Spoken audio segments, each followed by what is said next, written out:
AP రాజధాని విషయంలో Telugu Desam party, YSR Congress party భిన్న వైఖరులు అవలంబిస్తూ ఉన్నాయి. చాట్ జీపీటీ ఎలా విశ్లేషిస్తుంది ఈ రెండు అంశాలు అన్నది చూద్దాం. కొన్ని ప్రశ్నలు చాట్ జీపీటీకి సంధించి విశ్లేషణ ఉంటుంది అన్నది కూడా చూద్దాం. ఓవరాల్ గా అన్ని అంశాలని పరిగణలోనికి తీసుకొని ఏ కాన్సెప్ట్ కు ఎన్ని మార్కులు వేస్తుంది అన్నది కూడా ఆఖరిలో చూద్దాం. ఏపీ రాజధానికి సంబంధించి అమరావతి మంచిదా, మావిగన్ ప్రతిపాదన బాగుంటుందా అన్నదానికి లోపాలు ప్రయోజనాలు రెండు చెప్పింది. అమరావతికి సంబంధించి ఒకే చోట పరిపాలన సులభంగా గవర్నెన్స్ ఉంటుంది. ఇప్పటికే కొంత ఇన్ఫ్రాస్ట్రక్చర్ నిర్మాణం జరిగింది. అంతర్జాతీయ స్థాయి ప్లానింగ్, పెట్టుబడులు ఆకర్షించే అవకాశం, అంటే ప్లానింగ్ అవకాశం అంటే భవిష్యత్తులో జరగచ్చు. లోపాలు, భారీ ఖర్చు అవసరం, ఒకే ప్రాంతం మాత్రమే అభివృద్ధి చెందుతుంది, రైతుల భూ సమస్యలు, సామాజిక అంశాలు లోపాలున్నాయి. జగన్మోహన్ రెడ్డి ప్రతిపాదించిన మావిగనికి సంబంధించి ప్రాంతీయ సమతుల్య అభివృద్ధి, ఇప్పటికే ఉన్న నగరాల ఉపయోగం, తక్కువ ఖర్చుతో అభివృద్ధి చెందడం, ఉద్యోగ అవకాశాలు పలు ప్రాంతాల్లో పెరుగుతాయి. లోపాలు, పరిపాలన విభజన వల్ల కొంత అసౌకర్యం, అంటే అక్కడ సచివాలయం ఒక చోట ఇవన్నీ ఉండడం వల్ల పరిపాలనకు సంబంధించి కొన్ని ఇబ్బందులు వస్తాయి. అధికారుల మధ్య కోఆర్డినేషన్ కష్టం, ప్రజలకు ఒకే కేంద్రం లేకపోవడం వల్ల ప్రయాణాలు ఎక్కువగా ఉంటాయి. మొత్తం మీద చూసినప్పుడు స్పష్టమైన ఫాస్ట్ గవర్నెన్స్ కావాలి అనుకుంటే అమరావతి మంచిది. సమతుల్యత, రాష్ట్ర అభివృద్ధి కావాలంటే మావిగన్ ఐడియా మంచిది. కేవలం పరిపాలన రాజధాని కోసమే కాకుండా పారిశ్రామిక అభివృద్ధికి, ఏపీ ఆర్థిక ఇంజన్ గా మారేందుకు అమరావతి మేళ, మావిగన్ మేళ అన్నప్పుడు అమరావతి ఆర్థిక ఇంజన్ గా బలాలు ప్లాన్ చేసిన greenfield city, IT, finance, services hub గా డెవలప్ చేయవచ్చు. అంటే మొత్తం మీద చూస్తుంటే అమరావతి విషయంలో చేయవచ్చు, జరగవచ్చు, అంటే అంతా బాగుంటే జరగచ్చు అన్నట్టుగానే చాట్ జీపీటీ చెప్తుంది. విజయవాడ దగ్గరగా ఉండడం వల్ల ట్రాన్స్పోర్ట్ అడ్వాంటేజ్, ఒకే చోట ఫోకస్ పెడితే వేగంగా సిటీ బ్రాండ్ తయారవుతుంది హైదరాబాద్ లాగా. బలహీనతలు, ఇండస్ట్రీలకు అవసరమైన పోర్టు, హెవీ లాజిస్టిక్ దగ్గరలో లేవు, పూర్తిగా కొత్తగా నిర్మించాలి, చాలా కాలం భారీ పెట్టుబడి, ఒకే నగరంపై ఆధారపడితే రిస్క్ ఎక్కువ. అమరావతి సర్వీస్ ఎకానమీకి బాగుంటుంది, IT, real estate, government jobs కి, కానీ భారీ పారిశ్రామిక హబ్ గా కాస్త పరిమితులు ఉంటాయి. ఇక మావిగన్ విషయానికి చూస్తే బలాలు, ఎగుమతులు చాలా పెద్ద ఎత్తున అడ్వాంటేజ్ ఉంటుంది, ఇప్పటికే ఉన్న నగరాలు తక్కువ ఖర్చుతో వేగంగా అభివృద్ధి, వ్యవసాయం, ట్రేడ్, పోర్ట్, పూర్తిగా economy chain, industries, logistic, food processing, textile అన్ని కలిపి అభివృద్ధి అవుతాయి. బలహీనతలు ఏంటంటే ఒక గ్లోబల్ సిటీ బ్రాండ్ లేకపోవడం, పాలన, ప్లానింగ్, సమన్వయం కష్టం. అంటే ఏంటి అంటే అమరావతి అనేది అయితే ఒక బ్రాండ్ ఉంటుంది, ఈ మావిగన్ వల్ల ఒక బ్రాండ్ ఉండదు, కానీ మిగతా విషయాల్లో మంచిగానే ఉంటుంది అని చాట్ జీపీటీ చెప్తోంది. ఇక ఆర్థిక ఇంజన్ కోణంలో రేటింగ్ కూడా ఇచ్చింది అంశాల వారీగా. ఐటీ సర్వీస్ సెక్టార్ లో అమరావతికి 4 స్టార్ ఇస్తే మావిగన్కి 3 స్టార్. ఇండస్ట్రీ, ఎగుమతుల్లో అమరావతికి కేవలం 2 స్టార్లు ఇస్తే మాక్సిమం 5 స్టార్లు ఇచ్చేసింది మావిగన్కి. పెట్టుబడుల అవసరం చాలా ఎక్కువ, మావిగన్కి అయితే తక్కువ, మధ్యస్థంగా ఉంటుంది. ఫలితాలు వేగంగా ఉంటాయి, ఎలా ఉంటాయి అనే దానికి అమరావతిలో నెమ్మదిగా ఉంటాయి ఫలితాలు, ఇక్కడ మావిగన్ అయితే త్వరగానే ఫలితాలు ఉంటాయి. రిస్క్, ఒకే సిటీ మీద ఆధారపడడం రిస్కే, విభజన వల్ల తక్కువ రిస్క్ ఉంటుంది అని చాట్ జీపీటీ చెప్తోంది. క్లీన్ కంక్లూజన్ చూస్తే ఆర్థిక ఇంజన్ గా మావిగన్ స్పష్టంగా better, Amaravati administrative service hub గా బెటర్ అని చెప్తోంది. నిర్మాణానికి సంబంధించి ఖర్చు అమరావతికి ఎక్కువగా ఉంటుంది, మావిగన్ కు మధ్యస్థంగా తక్కువగా ఉంటుంది. టైం, అమరావతి నిర్మాణం చాలా ఎక్కువ టైం తీసుకుంటుంది, మావిగన్ అనేది తక్కువ. ప్లానింగ్ కంట్రోల్ హై, అంటే అమరావతి కొత్త కాబట్టి ప్లానింగ్ బాగా సిస్టమేటికల్ గా చేసుకోవచ్చు, మావిగన్ లో అది కొద్దిగా ఇబ్బంది ఉంటుంది. రిస్క్, ఒకే ప్రాజెక్టు పై ఎక్కువ ఉంటుంది కాబట్టి రిస్క్ ఎక్కువ అమరావతి మీద, విభజన వల్ల తక్కువగా ఉంటుంది. క్వాలిటీ హై ఎండ్ ఉంటుంది, ఇది మిక్స్డ్ ఉంటుంది, ఎందుకంటే కొత్త సిటీ కాబట్టి హై ఎండ్ లో ఉంటుంది అని చెప్తోంది. ఇంకో కీలకమైన ప్రశ్న కూడా అడుగుదాం, అదేంటంటే నగరాల్ని దేశాలు నిర్మించాయి, రాష్ట్రాలు నిర్మించాయి ఇప్పటి వరకు, కానీ ఏపీలో 2 లక్షల కోట్లు పెట్టి ఒక నగరాన్ని రాష్ట్రం నిర్మించడం అనేది సరైనదా కాదా? విఫలమైన నగరాల సంబంధించి వివరాలు అడిగితే ఏం చెప్తోంది? ప్రపంచ అనుభవాలు, కొత్త నగరాలు నిర్మించడం సక్సెస్ అయినవి దుబాయ్, ఎడారి మధ్యలో గ్లోబల్ సిటీగా ఎదిగిందంటే అది ఒక దేశం నిర్మించింది, అక్కడ ఎకానమీగా చాలా స్ట్రాంగ్ కాబట్టి వాళ్ళకి సాధ్యమైంది. సింగపూర్ అంతే, చండీగఢ్ సక్సెస్ అయిన ప్లాన్ సిటీ, కానీ ఇది చిన్న స్కేల్లో, క్యాపిటల్ మాత్రమే. విఫలమైన సమస్యలతో ఉన్న నగరాలు అవి కూడా ఇచ్చారు. ఒక నగరం సక్సెస్ కావాలంటే ఆర్థికంగా డ్రైవర్ కావాలంటే పోర్టు, ఇండస్ట్రీ, ఐటీ, ట్రేడ్స్ అవన్నీ ఉండాలి. జనాభా ఆకర్షించే ఇది ఉండాలి, లైఫ్ స్టైల్ కావచ్చు, జాబ్స్ కావచ్చు ఉండాలి. దీర్ఘకాలిక పెట్టుబడుల సామర్థ్యం ఉండాలి, పాలసీ స్థిరత్వం ఉండాలి. ఇవి లేకపోతే నగరం రియల్ ఎస్టేట్ ప్రాజెక్ట్ గానే మిగిలిపోతుంది. అమరావతి పై అప్లై చేస్తే పాజిటివ్, సెంట్రల్ లొకేషన్, ప్లానింగ్ బాగుంది, ప్రభుత్వం ఫోకస్ పెడితే డెవలప్ అవుతుంది. రిస్క్ 2 లక్షల కోట్లు, చాలా పెద్ద రిస్క్ ఒకే నగరంపై, అంటే 2 లక్షల కోట్లు ఒకే చోట పెట్టావు, హెవీ రిస్క్ అని చెప్తుంది. స్పష్టమైన ఎకానమీ డ్రైవర్, పోర్టు కానీ ఇండస్ట్రీ కానీ లేదు ఇప్పటి వరకు. పాలసీ మారితే ప్రాజెక్ట్ ఆగిపోతుంది, అప్పుడు ఇబ్బందులు వస్తాయి. చాలా రిస్క్ ఉంటుంది అమరావతిలో అని చెప్తోంది. ఫైనల్ జడ్జిమెంట్ చూస్తే ఒక రాష్ట్రం ఏపీ లాంటి కోసం 2 లక్షల కోట్లు ఒకే నగరంపై పెట్టడం హై రిస్క్. దేశాలు దుబాయ్, సింగపూర్ సక్సెస్ అవడానికి కారణం వాళ్ళకు భారీగా రిసోర్స్ ఉండడం, స్థిరమైన పాలసీలు, గ్లోబల్ ఎకానమీ కనెక్షన్స్ ఉండడం. కానీ రాష్ట్రాలకి బడ్జెట్ పరిమితంగా ఉంటుంది, రాజకీయ మార్పులు ఎక్కువగా ఉంటాయి, కాబట్టి రిస్క్ అని చెప్తోంది. సరళంగా ఒక మాట చెప్పింది చూడండి చాట్ జీపీటీ. ఒక పెద్ద డ్రీమ్ సిటీ కంటే పలు స్ట్రాంగ్ నగరాలు ఉండడం ఏపీకి ఎక్కువ సేఫ్, లాభదాయకం. అంటే ఇది కూడా డీసెంట్రలైజ్డ్ గానే ఉండండి, ఒకే చోట మొత్తం కేంద్రీకరించుకోవద్దండి అని చెప్తోంది. ఒకవేళ 2 లక్షల కోట్లు పెట్టి అమరావతి నిర్మించిన తర్వాత అది ఒకవేళ ఊహలకు అందుకోలేక విఫలమైతే ఎలా ఉంటుంది పరిస్థితి అన్నదానికి చాట్ జీపీటీ ఏం చెప్తుందో చూద్దాం. మరో రాయపూర్గా మారుతుంది అన్న దానికి సంబంధించి 2 లక్షల కోట్లు నిర్మించిన తర్వాత అమరావతి ఆశించిన స్థాయికి రాకపోతే ఏమవుతుంది? భారీ అప్పు. 2 లక్షల కోట్లు అంటే రాష్ట్ర బడ్జెట్ లో చాలా పెద్ద భాగం. రాబడులు రాకపోతే అప్పులు మాత్రమే మిగులుతాయి. వడ్డీ చెల్లింపులు పెరిగి అభివృద్ధి ఖర్చులు తగ్గిపోతాయి. ఫలితం సంక్షేమ పథకాలు తగ్గే అవకాశం, పన్నులు పెరగవచ్చు. అర్ధఖాళీ నగరం రిస్క్. జాబ్స్, ఇండస్ట్రీస్ రాకపోతే జనాలు వెళ్లరు, పెద్ద బిల్డింగ్స్ ఖాళీగా ఉంటాయి. ఇదే సమస్య నయా రాయ్పూర్ లో కొంతవరకు కనిపించింది. ఇలాంటి పరిస్థితిని గోస్ట్ సిటీ ఎఫెక్ట్ అంటారు.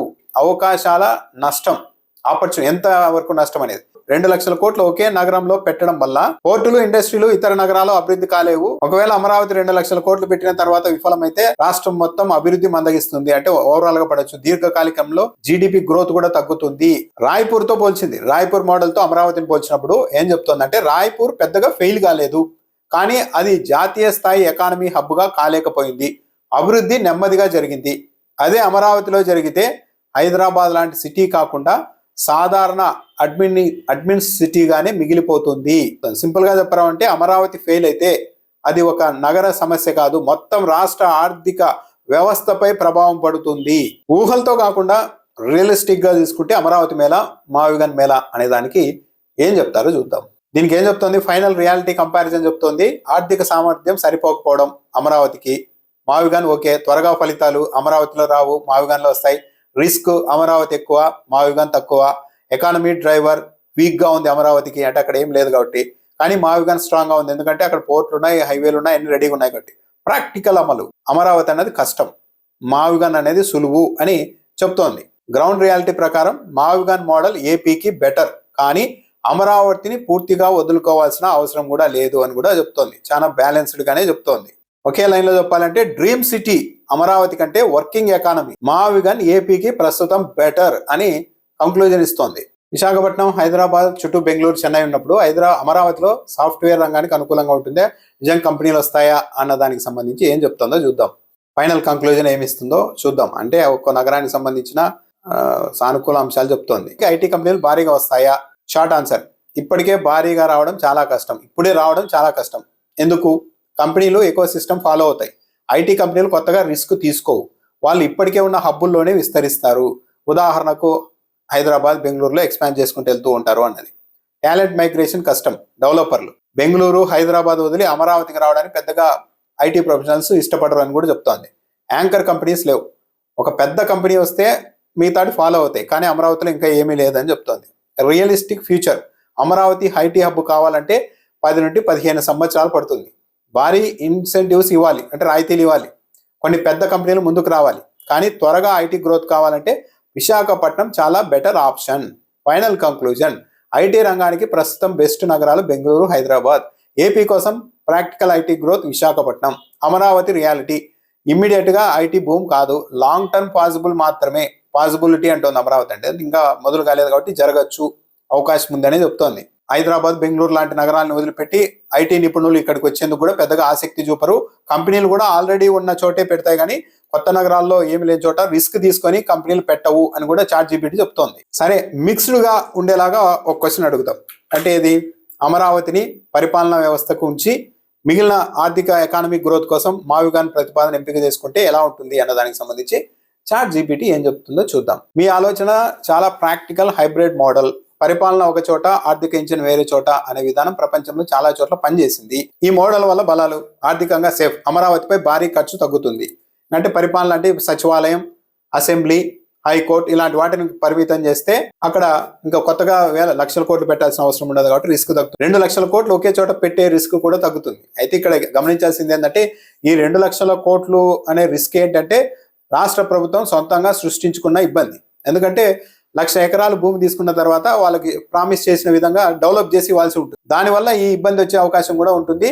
ఈ 2,00,000 కోట్ల నుంచి తప్పించుకోవాలి అనుకుంటే కనీసం సగమన్న భారం తగ్గాలంటే ఫర్దర్ గా ల్యాండ్ పూలింగ్ కి వెళ్లకుండా ఉండాలి. హైబ్రిడ్ మోడల్లో అంటే పరిపాలన అమరావతికి పరిమితం చేసి మిగతా ఎకానమీ కారిడార్ మొత్తం ఇక్కడ ఇటువైపు డెవలప్ చేసుకుంటే అమరావతిని ప్రీమియం అడ్మిన్ సిటీగా సింపుల్ గా నిర్మించుకోవచ్చు. బ్యాలెన్స్డ్ గా ఒక రీజనల్ డెవలప్మెంట్ అవుతుంది. ఒకే నగరం కాకుండా 3 నగరాలు కలిసి ఎదుగుతాయి, ఉద్యోగాలు విభజన అవుతాయి. ఇలా హైబ్రిడ్ మోడల్లో చేయడం వల్ల ఒకవేళ ఏదైనా ఒక ప్రాజెక్ట్ ఫెయిల్ అయినా కూడా మొత్తం రాష్ట్రం మీద ప్రభావం కాకుండా ఉంటుంది అని కూడా చెప్తోంది. ఒకే మెట్రో సిటీ ఇమేజ్ రావడం కష్టం, పెట్టుబడిదారులకు క్లారిటీ ఇవ్వాలి. ఇలాంటి మోడల్ ఎక్కడైనా పనిచేసాయంటే ముంబైలో ఫైనాన్స్, పూణేలో ఐటీ ఇండస్ట్రీ, అక్కడ కూడా సక్సెస్ అయింది.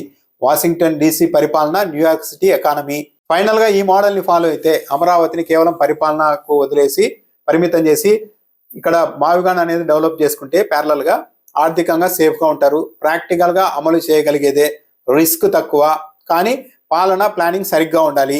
సరైన అమలు విధానం ఏంటంటే అమరావతిలో అసెంబ్లీ, సెక్రటేరియట్, హైకోర్టు మాత్రమే ఉంచి మచిలీపట్నంలో పోర్టు, ఇండస్ట్రియల్ కారిడారు, విజయవాడలో కమర్షియల్ ట్రాన్స్పోర్ట్ హబ్బు, గుంటూరులో అగ్రి ఫుడ్ ప్రాసెసెస్ ఇలాంటివన్నీ పెట్టుకోవచ్చు, బ్రహ్మాండంగా ఉంటుంది అని చెప్తోంది. చాలా బ్యాలెన్స్డ్ గా చెప్తోంది. ఇది మొత్తం ఇలా కలిపి చేస్తే అమరావతి అన్నది ఒక తల అయితే మావిగాన్ ఒక హృదయం అంటే హార్ట్ అవుద్ది.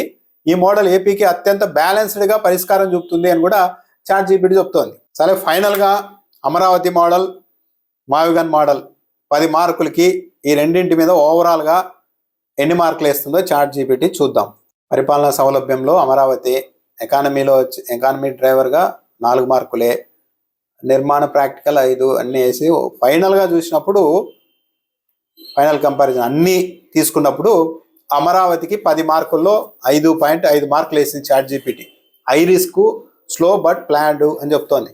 మావిగానికి 10 మార్కుల్లో 7 మార్కులు వేసింది. ప్రాక్టికల్, బ్యాలెన్స్డ్, ఫాస్టర్ అంటే వేగంగా నడుస్తుంది, సమతుల్యత ఉంటుంది, ఇది ప్రాక్టికల్ గా కూడా సాధ్యమవుతుంది అని చెప్తోంది.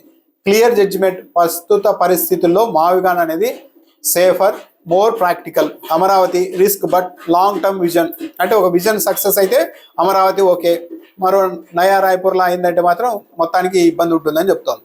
ఒక్క లైన్లో అమరావతి ఒక డ్రీమ్ ప్రాజెక్ట్, మావిగాన్ ఒక వర్కింగ్ మోడల్.